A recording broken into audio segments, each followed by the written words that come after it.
안녕하세요. 미국주식론 대학의 미준입니다. 2월 20일 오늘의 미국 주식 뉴스를 시작합니다. 오늘도 변함없이 미국 주식 투자의 정석을 지키고 있는 미준에 오신 것을 환영합니다. 오늘도 미준에서는 미국 주식 투자의 정석을 지키고 있습니다.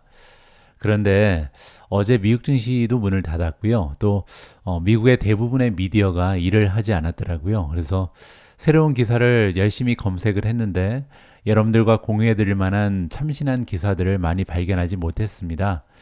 그래서 오늘 방송에서는요, 평소와는 약간 다른 형식의 방송이 준비될 것 같습니다. 하지만 여러분들의 미국 주식 투자에 꼭 필요한 정보들로 모았으니까요. 오늘 방송도 마지막까지 함께 해주시기 바랍니다. 자, 그러면 2월 20일 별다른 뉴스 없이 시작되는 오늘의 미국 주식 뉴스 바로 시작합니다. 오늘 방송에서는 일단 지난주부터 보내드렸던 13F 파일 특집을 마무리 짓도록 하겠습니다. 일단은 전설의 투자자 스탠리 드렁켄밀러가 포트에서 제외한 메가테크 기업이 있거든요. 어떤 주식을 팔아버렸는지 여러분들께 공유를 해드리고요. 그리고 나서는 우리가 보통 슈퍼 인베스터라고 부르는 가장 커다란 손들이 있습니다. 큰 손들 중에서도 정말 대단한 큰 손들인데요. 자, 이렇게 대형 헤지 펀드들은 어떠한 기업에 많이 투자했고 또 어떤 기업을 팔았는지 여러분들께 정리하는 기회를 마련해 봤습니다. 자, 일단 첫 번째 뉴스는요. 스탠리 드렁켄밀러가 포트에서 제외한 메가테크 기업의 이름을 살펴보도록 하겠습니다. 억만장자 투자자 스탠리 드렁켄밀러는요. 지난 분기에 12월에 마감된 4분기에 구글, 즉 알파벳의 지분을 전량 매각한 것으로 나타나고 있습니다. 반면 마이크로소프트 그리고 엔비디아를 통해서 인공지능에 대한 확고한 신념을 유지하고 있다라고 정리해주고 있는데요. 규제 당국에 제출된 서류, 즉 13F 파일에 따르면 드렁켄밀러가 운영하고 있는 듀켄의 패밀리 오피스는요. 지난 분기에 1억 1,200만 달러 상당의 알파벳 주식을 매각해버렸습니다. 그런데 굉장히 재밌는 부분은요. 2023년 1분기에 알파벳을 잠시 보유했다가 다음 분기에 매각을 했거든요. 그리고 나서 3분기에 다시 주식에 진입한 바가 있습니다. 따라서 1분기에는 구글에 투자했었고 2분기에 다 팔고 3분기에 다시 샀는데 4분기에 또 팔아버린 거죠. 따라서 지금 드렁켄밀러 같은 경우는 구글에 대한 신념이 왔다 갔다 하는 것 같습니다. 감이 잡히지 않는 거죠. 자, 그런데 이렇게 드렁켄밀러가 구글 주식을 정리한 것은요, 그렇게 좋은 소식은 아닙니다. 왜냐면요, 드렁켄밀러는 엄청난 투자자거든요. 여기 설명이 나와 있는 것처럼 미국 주식시장에서 단 한 번도 마이너스 수익을 기록한 적이 없는 전설적인 투자자가 바로 스탠리 드렁켄밀러입니다. 자, 그리고 이전에 AI가 특히 경제의 다음 경기 침체에서 벗어날 때 투자자들한테 좋은 투자 기회가 될 수 있다. 이렇게 인공지능에 대해서 굉장히 크게 평가한 적이 있었거든요. 그러면서 이제 마이크로소프트, 엔비디아 두 종목을 통해서 이 분야, 즉 인공지능에 베팅하고 있다. 이렇게 설명을 해줬었죠. 자, 이 아래쪽을 보시면요. 드렁켄밀러가 운영하고 있는 듀켄의 오피스에서 탑10 홀딩지가 소개되고 있습니다. 여기 나와 있는 10종목이 지금 전설의 투자자 스탠리 드렁켄밀러가 가장 확신을 가지고 많이 보유하고 있는 종목의 이름이다. 이렇게 보시면 될 것 같습니다. 최근 분기에 드렁켄밀러는 마이크로소프트에 대한 큰 베팅을 늘려서 4억 달러가 넘는 지분을 보유하게 됐고요. 듀켄의 패밀리 오피스에서 최대 투자 종목이 됐다. 다시 한번 정리가 가능합니다. 하지만 드렁켄밀러는 지난 분기에 엔비디아 비중을 줄였죠. 하지만 엔비디아 투자자 입장에서 긍정적인 소식 하나가 있는데요. 여기 나와 있는 것처럼 드렁켄밀러는요. 지난 분기에 2억 4,200만 달러의 명목 가치로 엔비디아에 대한 콜 옵션을 매입했습니다. 제가 여러 번에 걸쳐서 설명드린 것처럼 콜 옵션은요. 투자자에게 나중에 주어진 행사 가격으로 주식을 살 수 있는 옵션을 제공하는 거거든요. 그 얘기는 기초자산의 가격이 상승하면 가치가 증가합니다. 따라서 무려 2억 4,200만 달러의 가치가 있는 엔비디아 콜 옵션을 매입했다는 것은요. 드렁켄밀러가 비록 이 엔비디아의 보유 비중을 줄이긴 했지만 옵션을 통해서 커다랗게 베팅을 진행하고 있다. 이렇게 볼 수가 있는 거겠죠. 드렁켄밀러는요. 지난해 손 인베스먼트 컨퍼런스에 참석해서 인공지능의 투자 가치에 대해서 이렇게 얘기한 적이 있습니다. AI는 매우 현실적이며 앞으로 인터넷만큼이나 영향력이 클 수 있다. 이렇게 본인의 생각을 밝혔고요. 또한 2001년, 2002년과 같이 경착륙하는 시기에 기술 거품이 터지는 아름다운 투자 기회가 될 수 있다. 이 얘기가 굉장히 재미있는데요. 2001년 우리가 보통 닷컴 버블이 꺼졌을 때 부정적인 이미지만 생각을 하는데요.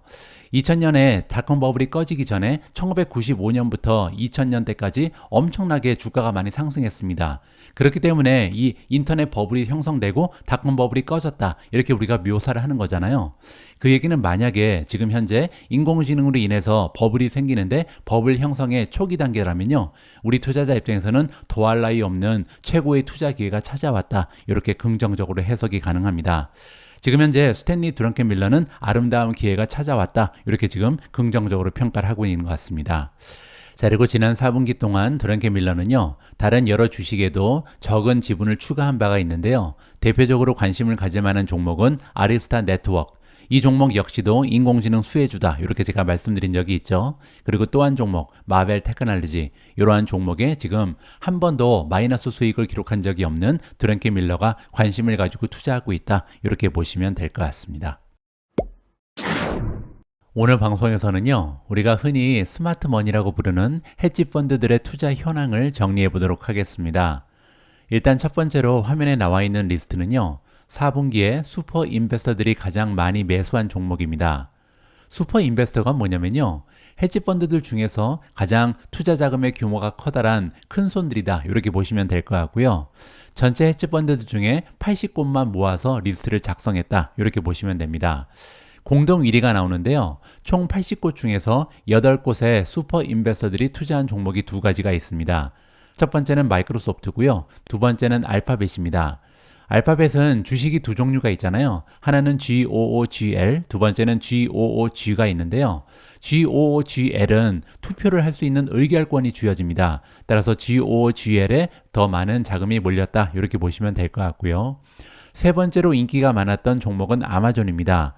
7곳에서 매수를 했고요. 차터 커뮤니케이션도 공동 3위죠. 7곳, 그리고 비자 역시도 7곳의 슈퍼 인베스터들한테 투자를 받았다, 이렇게 보시면 됩니다. 다음으로 6곳에서 매수한 종목의 이름이 나오는데요. 첫 번째는 버크셔 해서웨이, 두 번째는 애플, 세 번째는 GM이고요. 네 번째는 뱅크 오브 아메리카입니다. 이렇게 4개의 기업에 지금 슈퍼 인베스트들 6곳에서 투자를 했다, 매수를 했다, 이렇게 보시면 되고요. 5곳의 선택을 받은 종목까지 보시죠. 다나호가 보이고요. 시티그룹, HCA 헬스케어, 그리고 JP 모간이 등장합니다.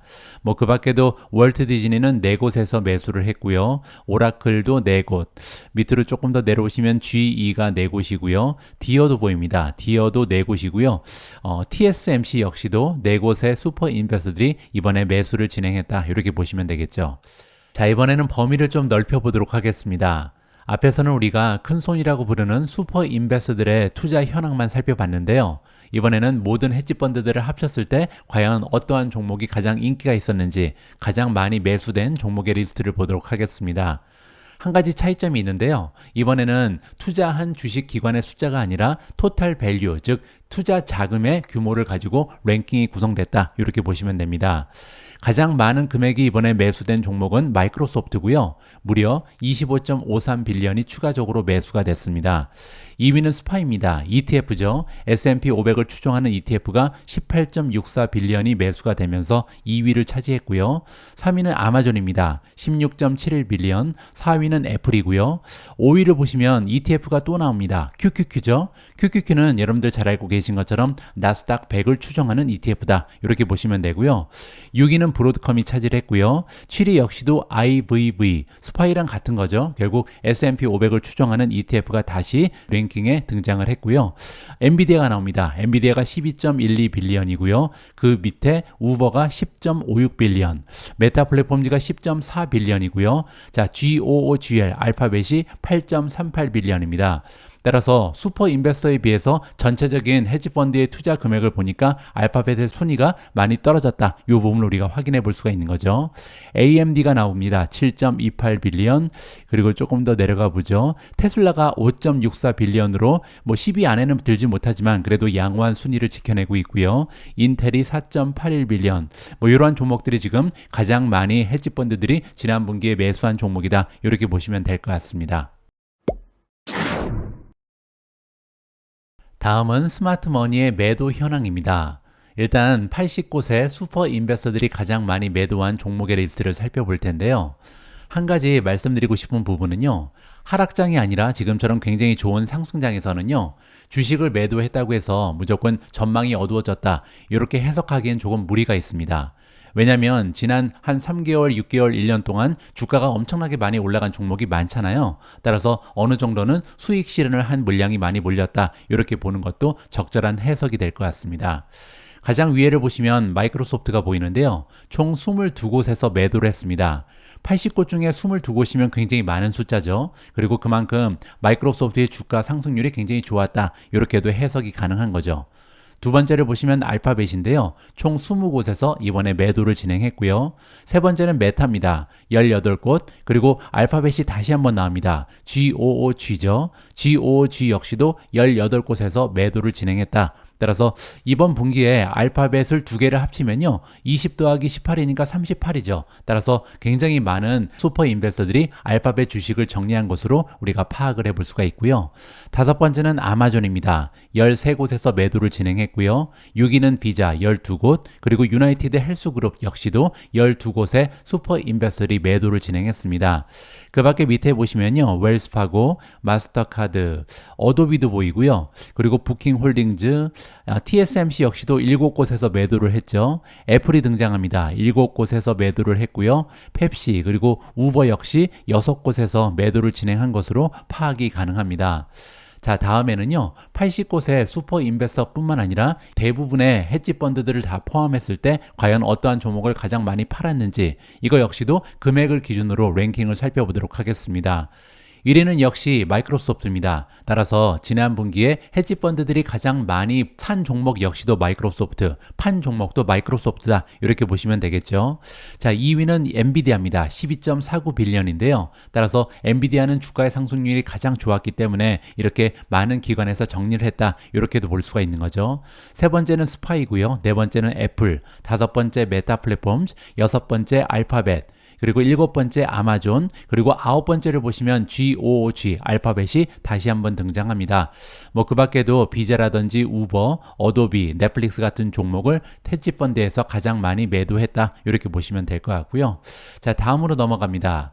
이번에는요, 마이크로소프트의 주식을 정말 많은 기관들이 사고 팔고 했는데 그럼 매수가 많았는지 매도가 많았는지 이 부분에 대한 통계를 좀 살펴볼까 합니다.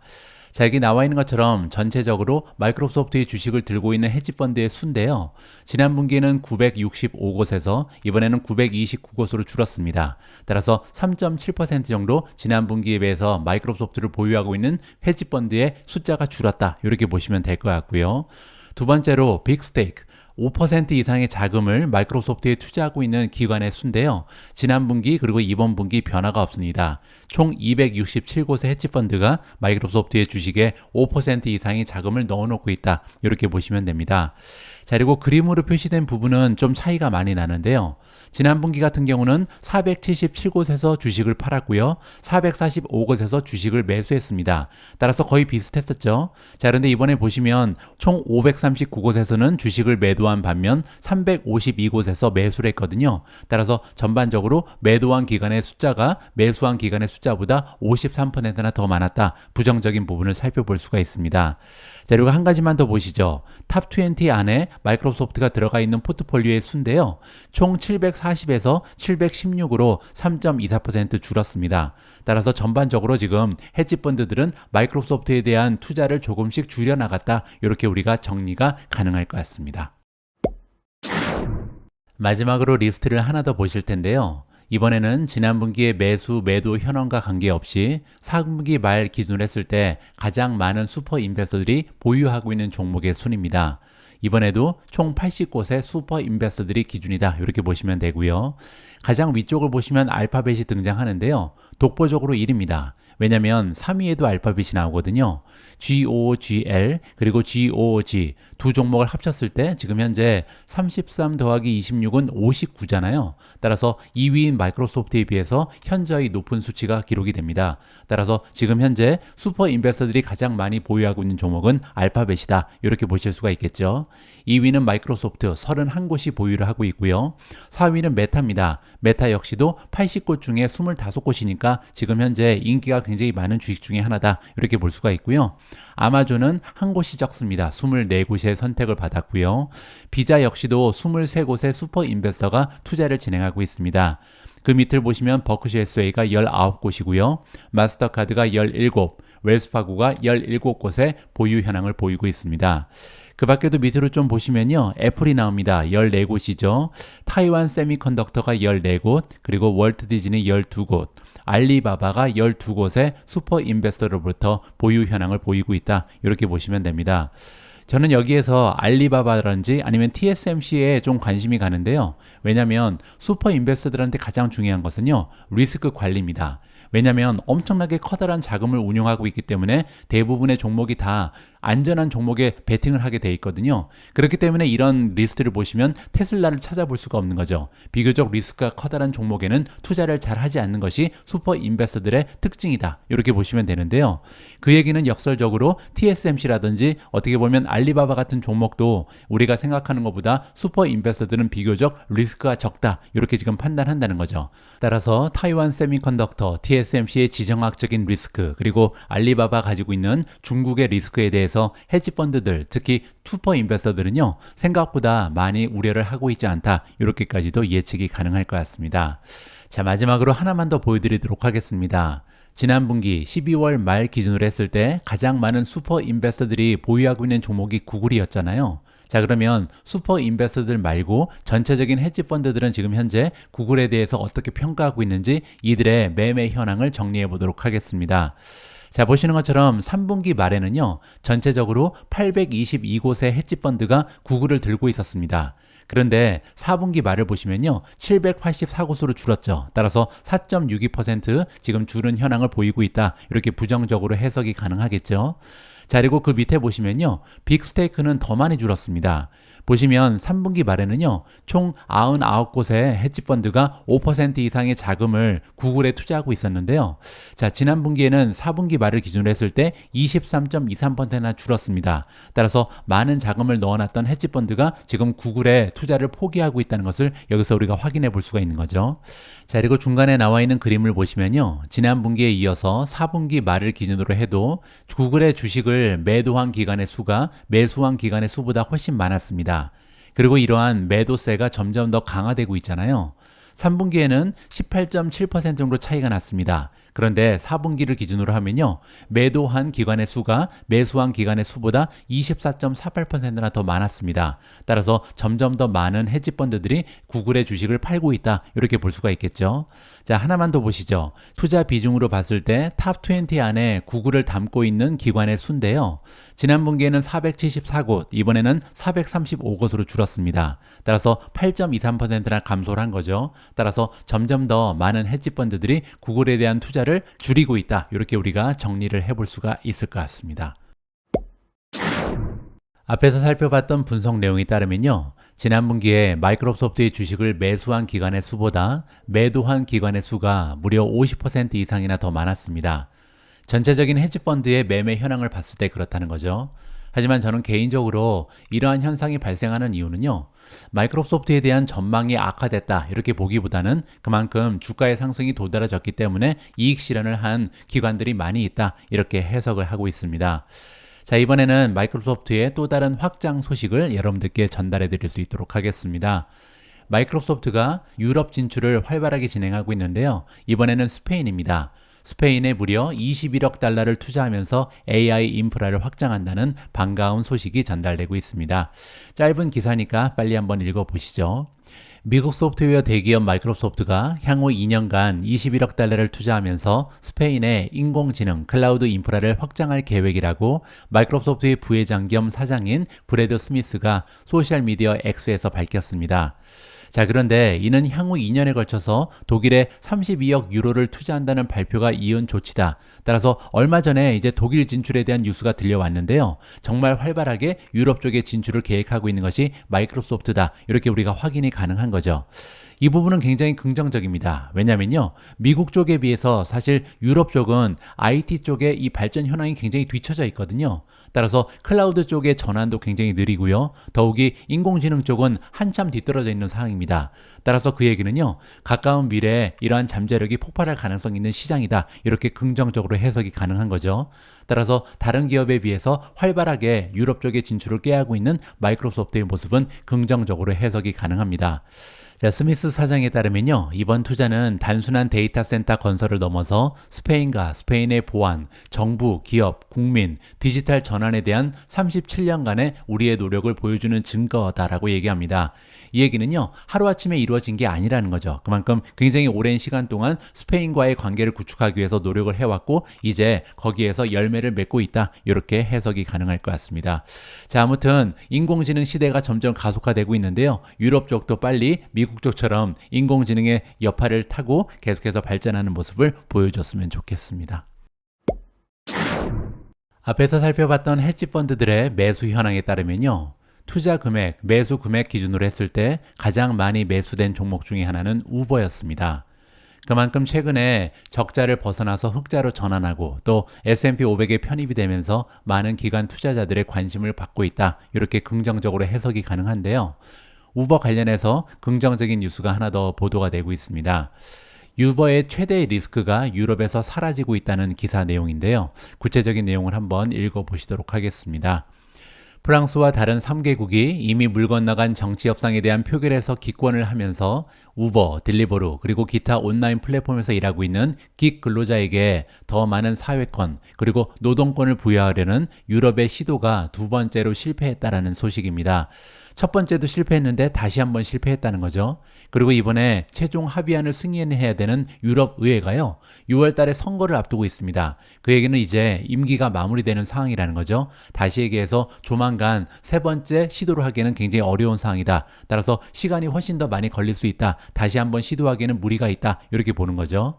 자, 그리고 또 한 가지, 근로자의 피고용자 여부를 판단하는 주요 기준이 삭제가 되면서요, 더 약화된 잠정 합의안이 만들어졌다. 그 얘기는 만약에 통과가 된다 해도 기근로자에게 도움이 될지 여기에 대한 의문이 있다라고 합니다. 따라서 사실상 커다란 리스크가 지금 줄었다. 이렇게 우버 입장에서는 해석이 가능한 거죠. 자, EU 의원들과 벨기에는요, 12월 합의가 프랑스와 다른 여러 EU 정부의 지지를 얻지 못한 채 두 번째 시도인 지난주 협상을 진행한 바가 있습니다. 하지만 적격 과반수 투표를 찾지 못했다. 기권한 나라가 굉장히 많다는 거죠. 여기 나와 있는데요. 프랑스, 그리스, 에스토피아, 독일은 투표를 포기했다. 이렇게 전달이 되고 있습니다. 규칙 초안에 반대하는 로비를 벌였던 우버는요, 모든 제안은 운전자와 배달기사의 서로 다른 요구사항을 고려해야 한다. 이렇게 이야기를 했고요. 우버 대변인은 다음과 같이 얘기했습니다.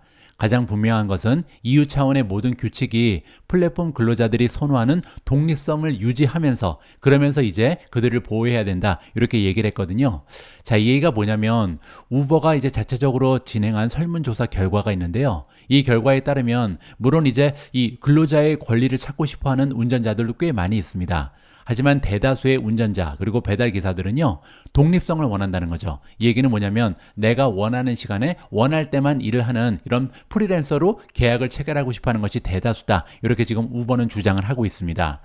유럽의 운수 노동자 연맹은 EU 국가들이 합의점을 찾지 못한 것에 대해서 맹비난을 했다고 합니다. 자, 그러면서 자금력이 풍부하고 정치적으로 밀접하게 연결된 플랫폼 기업들의 로비는 브뤼셀, 즉 벨기에를 얘기하는 거고요. 회원국에서 영향력을 이용해서 EU 차원의 모든 형태의 규제를 막고 있다. 따라서 지금 우버가 너무나 로비력이 크기 때문에 이러한 법률이 통과되지 못하고 있다. 이렇게 이야기를 하고 있는 거죠. 따라서 우버라는 기업이 가지고 있는 장기적인 그리고 구조적인 리스크 하나가 점점 더 약화되고 있는 긍정적인 소식이라고 해석이 가능합니다. 하지만 또 한편으로는요, 이 우버의 비즈니스 모델이 장기적으로 지속되기 위해서는 결국 우버와 함께하고 있는 플랫폼 노동자와 윈윈의 관계가 구축이 돼야 되거든요. 따라서 우버의 경영진 입장에서는 이러한 좋은 뉴스에도 불구하고 어떻게 하면 플랫폼 노동자의 만족도를 높여줄 수 있을지 이 부분에 대해서 많은 고민을 할 필요가 있다, 개인적으로 판단합니다. 오늘 준비된 마지막 내용은 슈퍼마이크로 컴퓨터 관련된 종목 분석 기사입니다. 제가 미중 방송을 통해서는 종목 분석 기사를 자주 공유해드리지 못하고 있는데요. 분량이 문제입니다. 아무래도 제한된 시간에 6개, 7개 정도의 기사를 함께 읽어가는 이런 패턴으로 진행이 되고 있잖아요. 따라서 종목 분석 기사는 사실 A4 용지로 한 9장, 10장이 넘어가는 경우가 많거든요. 따라서 하나의 종목 기사로 시간이 10분, 20분 정도 지연될 가능성이 높기 때문에 방송을 통해서는 조금 전달해드리기가 어려운 경우가 많습니다. 하지만 이번에 많은 분들께서 미줌 멤버십에 가입을 해주셨기 때문에 하루에 한 2-3개 정도 올려드리는 미국 주식 분석 기사를 많은 분들께서 읽고 계신다고 생각합니다. 자, 오늘은 그 중에서요, 슈퍼 마이크로 컴퓨터의 상승이 계속될 것이다라는 강세론자의 의견을 한번 읽어볼까 합니다. 주가가 급등한 이유, 급등한 정도가 아니죠. 10배 오른 텐베거인데요. 자, 이렇게 주가가 급등한 이후에 가장 먼저 떠오르는 질문은요. 과연 슈퍼 마이크로 컴퓨터가 여전히 가치가 상승할 수 있는 추진력이 남아있는지, 이 여부가 가장 중요한 질문입니다. 자, 그리고 금요일 날 주가가 20% 가까이 떨어졌죠. 보통 주가가 20% 하락하면요, 신중한 투자자에게는 경종을 울려야 된다. 따라서 굉장히 좋지 않은 신호죠. 엄청나게 많은 거래량이 몰려들면서 주가가 큰 폭으로 하락을 했습니다. 자, 그리고 또 한 가지 악재가 있는데요. 최근에 제출된 양식 4를 보면 영업 담당 수석 부사장인 돈 클래그가 주말에 대규모의 블록을 매도한 것으로 나와 있습니다. 제가 금액을 좀 체크를 해봤는데요. 여기 나와 있습니다. 클래그 돈이 25.12 밀리언이니까 2,500만 달러 이상을 매도를 한 것으로 나와 있고요. 주식의 숫자는 28.7K입니다. 따라서 28,730주 정도를 팔았구나, 이렇게 이해하시면 될 것 같고요. 자, 따라서 상황 굉장히 좋지가 않습니다. 지난주 금요일 주가가 큰 폭으로 하락을 했고요. 거기에 내부자 중에 한 명이 주식을 많이 팔았다는 소식이 시장에 전달이 된 거죠. 자, 하지만 그럼에도 불구하고 경영진의 야심찬 성장 전략을 고려할 때 SMCI는 상당히 많은 상승 잠재력을 아직도 가지고 있다, 이렇게 주장을 하고 있습니다. 따라서 SMCI 주식을 매수 추천하고요. 목표 주가가 무려 1,700입니다. 1,700을 계산한 방법은요, 2025년 회계연도의 매출 곱하기 5배를 했다, 이렇게 얘기를 하고 있고요. 이 부분에 대해서는 조금 이따가 자세히 설명을 좀 드리도록 하겠습니다. 2024년 2분기는요, SMCI 슈퍼 마이크로 컴퓨터가 전년 동기 대비 103%라는 엄청난 성장을 기록한 중요한 전환점이었습니다. 자, 전환점이란 얘기가 나온 이유가 뭐냐면요, 이 기업은 신생 기업이 아니거든요. 30년도 더 된 회사가 갑자기 100% 이상 성장했다. 따라서 엄청나게 커다란 일이 발생했다, 이렇게 우리가 예측을 해볼 수가 있는 거죠. 그게 바로 제너러티브 AI입니다. 생성형 AI의 르네상스 시대에 고용량 컴퓨팅으로 전환하는데 SMCI가 중심적인 역할을 하고 있기 때문에 이런 일이 가능했다, 이렇게 해설을 해주고 있습니다. SMCI는요, 우리가 보통 하이퍼스케일러라고 부르는 메가테크 기업들이 인프라를 구축하는데 많은 도움을 주고 있습니다. 실리콘밸리와 말레이시아에 새로운 시설을 갖추고 운영을 확장하고 있고요. SMCI는 엔비디아, AMD, 인텔 등 모든 주요 칩 업체의 옴니채널 역할을 하고 있다. 그 얘기는요, 하나의 고객사에 기대지 않고 있다. 물론 이제 대부분의 매출은 지금 엔비디아로부터 발생합니다. 그거는 이제 인공지능 칩을 대부분 엔비디아가 만들고 있기 때문이죠. 시장 점유율이 80%가 넘기 때문입니다. 하지만 다가오는 미래에 AMD 혹은 인텔이 인공지능 칩에서 치고 나간다 해도 걱정이 없다, 이렇게 해석이 가능한 거고요. 데이터 센터 수준에서 제너레티브 AI를 확장하는 데 있어서 첨단 컴퓨팅 시스템이 중추적인 역할을 할 것으로 믿음이 간다, 이렇게 지금 해설하고 있습니다. 자, 다음에는 생산 능력입니다. 운영 측면을 보시면요, SMCI는 2024년 2분기 현재 월 4,000개 정도의 렉을 생산할 수 있는 능력을 갖추고 있다고 합니다. 자, 그리고 중요한 부분이 나오는데요. 바로 액체 냉각을 사용하는 렉입니다. 자, 이 부분은 월 1,500개 정도의 생산 능력을 보유하고 있고요. 하지만 가까운 미래에는요, 월 5,000개까지 생산 능력을 확장할 수 있을 것이다, 이렇게 예상이 나오고 있습니다. 자, 그리고 액체 냉각이 중요한 이유는 뭐냐면요, 차세대 고성능 컴퓨팅에 필수적이다. 따라서 추가 용량 확장을 통해서 SMCI는 상당한 매출 성장을 견인할 가능성이 높다, 이렇게 정리가 가능할 것 같습니다. 지금 현재 미국, 네덜란드, 대만에 시설이 있는데요. 이 공장의 가동률은 65%에 불과합니다. 따라서 지금보다도 훨씬 더 많은 생산 용량을 갖추고 있다, 이렇게 우리가 이해를 해볼 수가 있는 거죠. 부족한 부분은 빠르게 메꾸고 있다. 자, 지금 현재 가동률이 65%에 불과한 이유는 뭐냐면요. 엔비디아가 칩을 줘야 그걸 가지고 서버를 만들잖아요. 그래서 지금 현재는 엔비디아의 칩이 부족하다. 그리고 엔비디아의 칩이 점점 더 많이 공급이 되면요. 이 가동률이 70%, 80%, 90% 넘게 올라가면 생산 능력이 계속해서 확장되면서 점점 더 많은 매출을 만들어낼 수 있다. 이렇게 긍정적으로 해석이 가능합니다.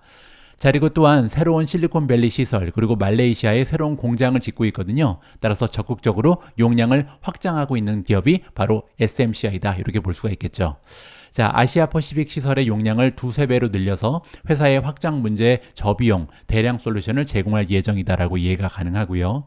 자, 따라서 이러한 추가 증설로 인해서 경영진이 밝히기를요, 인력과 자본 장비를 추가함에 따라 마진에는 약간의 역품이 예상된다. 지금 현재 마진 수준에서 더 떨어질 가능성이 있다. 이렇게 지금 예고를 하고 있는 거죠.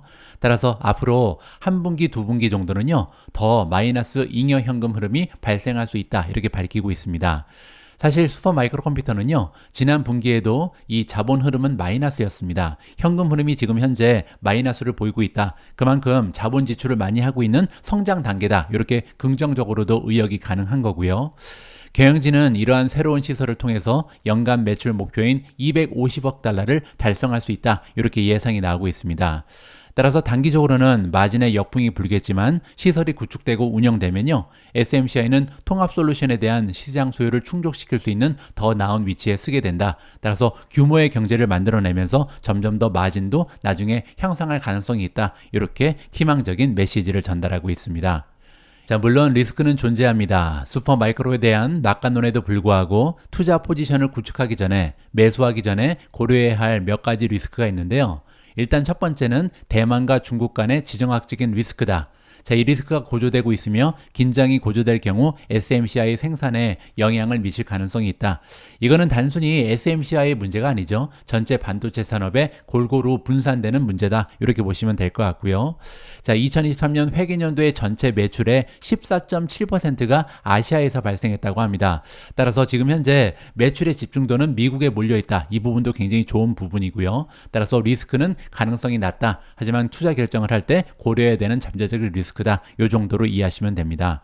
자, 그리고 고려해야 할 또 다른 리스크가 있는데요. 이러한 신규 시설에 대한 투자로 매출 강세가 지속될 건지, 이 부분이 또한 문제죠. 시설을 많이 확장했는데 나중에 잘 안 팔리면 굉장히 좀 비용만 많이 올라가는 그런 효과가 발휘되잖아요.